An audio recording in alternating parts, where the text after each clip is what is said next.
એક સરસ દાખલો છે કે 22, 15, 30 અને 44 દરેક વડે વિભાજ્ય હોય તેવી નાનામાં નાની પૂર્ણવર્ગ સંખ્યા તમારે શોધવાની છે.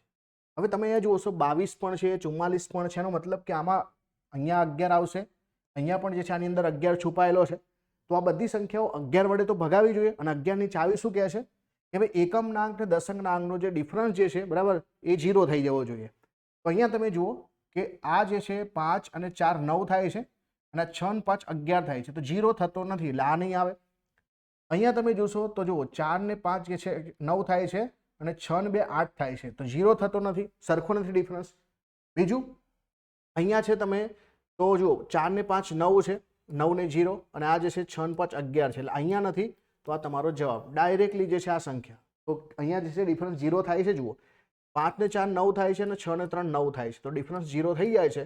તો આ સંખ્યા 11 વડે ભગાઈ શકે, બાકીની કોઈ પણ સંખ્યા 11 વડે ભાગી જ નથી શકાતી અને આપણે તો પૂર્ણવર્ગ સંખ્યા શોધવાની છે. ઓપ્શન નંબર બી જે છે અહીંયા સાચો જવાબ બને.